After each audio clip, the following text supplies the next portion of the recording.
नमस्कार साथियों, मेरा नाम है आशीष कुमार सिंह और स्वागत है आप सबका अपने YouTube channel Rita IAS academy पर। तो दोस्तों, आज हम जो बात करने वाले हैं रेगुलेटिंग एक्ट के बारे में बात करेंगे। रेगुलेटिंग एक्ट का हम लोग टॉप 30+ MCQ करेंगे और इसमें रेगुलेटिंग आपको पूरा कवर किया जाएगा ताकि एग्जाम में आपको कोई भी प्रश्न नहीं छूटे। चाहे आप यूपीएससी की तैयारी करते हो, जेपीएससी का करते हो, बीपीएससी या जेएसएससी का या झारखंड उत्पाद सिपाही किसी भी एग्जाम की तैयारी कर रहे हो, ये हर किसी के लिए इंपॉर्टेंट है। तो आइए दोस्तों, समय की महानता को समझते हुए सीधा टॉपिक पर आते हैं। रेगुलेटिंग एक्ट के बारे में जानेंगे। तो ब्रिटिश संसद ने 1773 ईस्वी में कौन सा एक्ट पारित किया था? तो ब्रिटिश संसद ने 1773 ईस्वी में रेगुलेटिंग एक्ट पारित किया था। दूसरा क्वेश्चन है कि 1773 ईस्वी में पास किया गया रेगुलेटिंग एक्ट का उद्देश्य क्या था? तो दोस्तों, इसका आंसर है कि 1773 ईस्वी में पास किया गया रेगुलेटिंग एक्ट का उद्देश्य क्या था? तो रेगुलेटिंग एक्ट का उद्देश्य यही था कि कंपनी के प्रबंधन में सुधार करना था, यानी ब्रिटिश ईस्ट इंडिया कंपनी के कामों पर नियमित और नियंत्रण करने की दिशा में ब्रिटिश सरकार द्वारा उठाया गया यह पहला कदम था। तीसरा क्वेश्चन है इसमें कि ब्रिटिश पार्लियामेंट ने ब्रिटिश ईस्ट इंडिया कंपनी के कामकाज पर नियंत्रण रखने के लिए 1773 ईस्वी में कौन सा एक्ट पारित किया था? तो इसका आंसर है रेगुलेटिंग एक्ट पारित किया था। तो अगला क्वेश्चन है हमारा कि बंगाल, बिहार और उड़ीसा में द्वैध शासन प्रणाली कब प्रचलित की गई? तो दोस्तों, इसका आंसर है 1765 ईस्वी में। बंगाल, बिहार और उड़ीसा में द्वैध शासन प्रणाली 1765 ईस्वी में किया गया। एक तरफ नवाब का शासन था और दूसरी तरफ कंपनी का शासन था, उसी को द्वैध शासन कहा गया। ब्रिटिश ईस्ट इंडिया कंपनी हर साल इंग्लैंड के कोष में कितनी धनराशि जमा करती थी? तो दोस्तों, इसका आंसर है 4 लाख पाउंड, यानी British east India company Bharat के साथ व्यापार करने के बदले इंग्लैंड की सरकार को 4 लाख पाउंड बदले में देती थी। नेक्स्ट क्वेश्चन है कि 1772 ईस्वी में कंपनी ने अपना कामकाज चलाने के लिए इंग्लैंड की सरकार से कितना ऋण मांगा? इंग्लैंड की सरकार से कितना ऋण मांगा? तो 1772 ईस्वी में कंपनी जो है अपना कामकाज चलाने के लिए इंग्लैंड की सरकार से 10 लाख रुपए 10 लाख पाउंड का मांग किया। 10 लाख का पाउंड का जब मांग किया, कितना? 10 लाख पाउंड का मांग किया। नेक्स्ट क्वेश्चन है रेगुलेटिंग एक्ट के दौरान ब्रिटेन के प्रधानमंत्री कौन थे? तो रेगुलेटिंग एक्ट के दौरान ब्रिटेन के प्रधानमंत्री लॉर्ड नॉर्थ थे। लॉर्ड नॉर्थ है, इन्हीं के द्वारा रेगुलेटिंग एक्ट लाया गया था। नेक्स्ट क्वेश्चन है दोस्तों कि किस एक्ट के तहत बंगाल के गवर्नर को बंगाल का गवर्नर जनरल बना दिया गया? किस एक्ट के तहत बंगाल के गवर्नर को बंगाल का गवर्नर जनरल पद नाम दिया गया या बना दिया गया?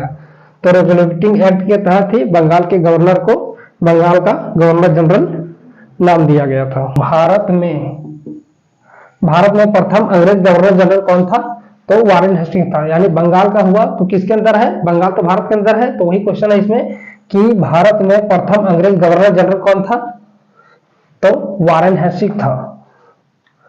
नेक्स्ट क्वेश्चन है इसमें 10 कि रेगुलेटिंग एक्ट के तहत गवर्नर जनरल की सहायता के लिए कितने सदस्यों की काउंसिल बनाई गई थी? तो रेगुलेटिंग एक्ट के तहत गवर्नर जनरल की सहायता के लिए एक 4 सदस्यीय कार्यकारी परिषद का गठन किया गया था। इसका उत्तर है 4 सदस्यों की। नेक्स्ट क्वेश्चन है किस एक्ट के तहत गवर्नर जनरल और उसकी काउंसिल को सभी निर्णय बहुमत से करने होते थे? तो रेगुलेटिंग एक्ट के तहत गवर्नर जनरल और उसका जो काउंसिल होता था उसको सभी निर्णय बहुमत के आधार पर किया जाता था, जिसमें से गवर्नर जनरल के लिए किसी 3 सदस्य मिलकर गवर्नर जनरल के लिए मुश्किल खड़ा कर देता था। तो नेक्स्ट क्वेश्चन है दोस्तों किस एक्ट के तहत बंबई और मद्रास के गवर्नर को बंगाल के गवर्नर जनरल के अधीन कर दिया गया? तो रेगुलेटिंग एक्ट के तहत। तो किस एक्ट के तहत बंबई और मद्रास के गवर्नर को बंगाल के गवर्नर जनरल के अधीन कर दिया गया? तो रेगुलेटिंग एक्ट के तहत। इससे पहले क्या था कि बंगाल और मद्रास जो है, ये सब बंगाल, मद्रास और बंबई, ये सब तीनों प्रेसिडेंसी जो था वो अलग अलग था, लेकिन इस एक्ट के माध्यम से तीनों को, बंबई और मद्रास के गवर्नरों को बंगाल के गवर्नर जनरल के अधीन कर दिया गया। नेक्स्ट क्वेश्चन है कि रेगुलेटिंग एक्ट में कंपनी के कोर्ट ऑफ डायरेक्टर की संख्या कितनी थी? तो रेगुलेटिंग एक्ट में कंपनी के कोर्ट ऑफ डायरेक्टर की संख्या 24 थी, जिसमें से प्रत्येक वर्ष 1/4 सदस्यों को निकाला जाता था, यानी 6 सदस्य को हर साल निकाला जाता था।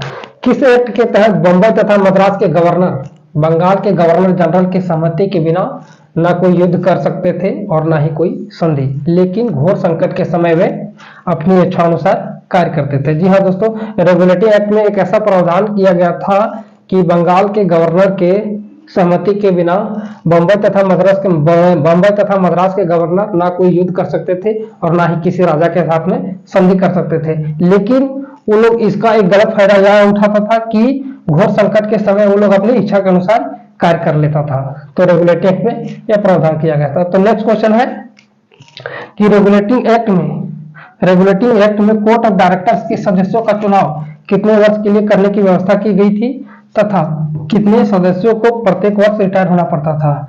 तो रेगुलेटिंग एक्ट में यह प्रावधान किया गया था कि कोर्ट ऑफ डायरेक्टर के सदस्यों की संख्या जो होगी वो 24 होगी और उसका चुनाव जो होगा वो 4 वर्ष के लिए होगा और प्रति वर्ष 1/4 सदस्यों को रिटायर होना पड़ेगा, यानी 24 सदस्यों में से 6 सदस्यों को प्रत्येक वर्ष रिटायर होना पड़ेगा।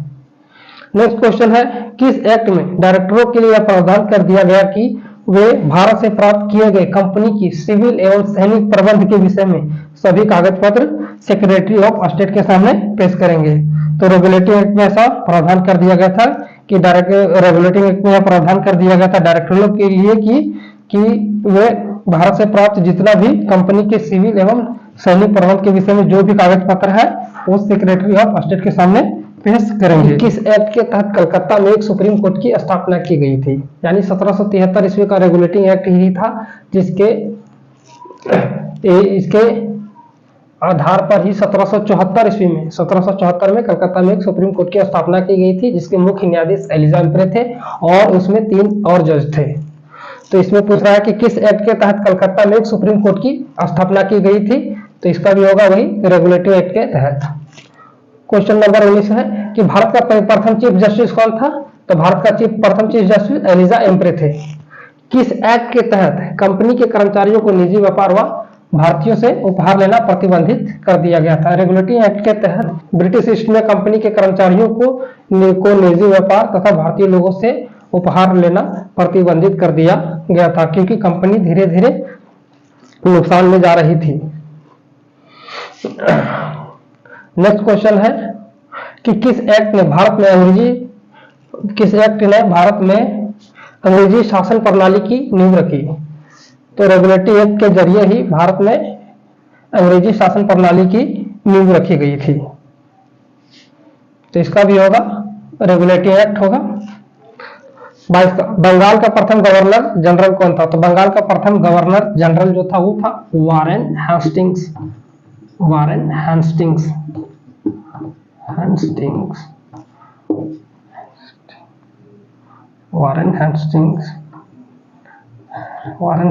था। नेक्स्ट क्वेश्चन है कि किस एक्ट ने ब्रिटिश ईस्ट इंडिया कंपनी के संविधान में परिवर्तन किया, तो जानते हैं आप कि रेगुलेटिंग एक्ट की बात करते हैं रेगुलेटिंग एक्ट ही होगा।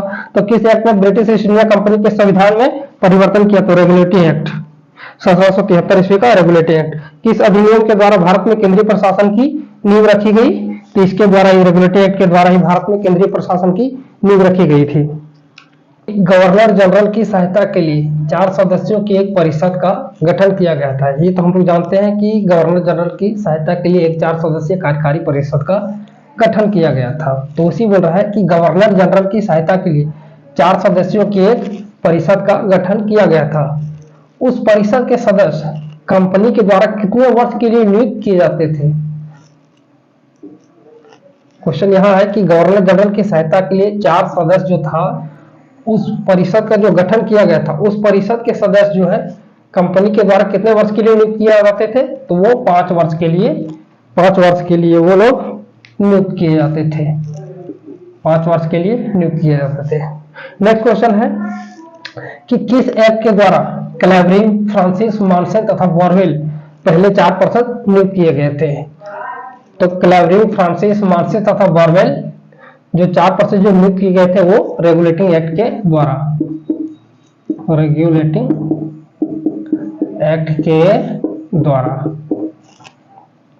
किस अधिनियम के द्वारा भारत में ईस्ट इंडिया कंपनी के कार्यों को नियमित और नियंत्रित करने की दिशा में ब्रिटिश सरकार द्वारा उठाया गया पहला कदम था। तो रेगुलेटिंग एक्ट के द्वारा कंपनी जो है कि अपने चरम सीमा, वो भ्रष्टाचार में अपने चरम सीमा पर आ गई थी। तो इसके साथ ही जो है रेगुलेटिंग एक्ट इसलिए आया था कंपनी के काम को नियमित और नियंत्रित करने की दिशा में। तो वही क्वेश्चन है इसमें से। तो किस अधिनियम के द्वारा भारत में ईस्ट इंडिया कंपनी के कार्यों को नियमित और नियंत्रित करने की दिशा में ब्रिटिश सरकार द्वारा उठाया गया पहला कदम? तो रेगुलेटिंग एक्ट।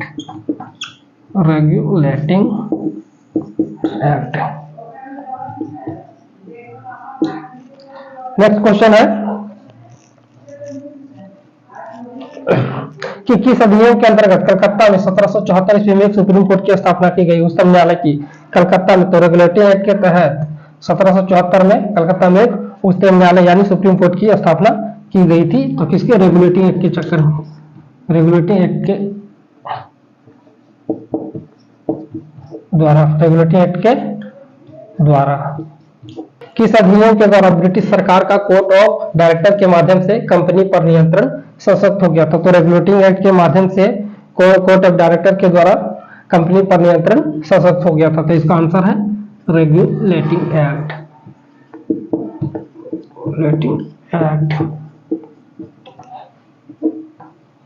आशा करता हूं साथियों कि वीडियो के माध्यम से आप सबको रेगुलेटिंग एक्ट को समझने में सहायता मिली होगी। और मिलते हैं नेक्स्ट वीडियो में आगे। इसी तरह इसका जो कंपनी का जो शासन काल है उसका ऑब्जेक्टिव हम लाते ही रहेंगे। धन्यवाद।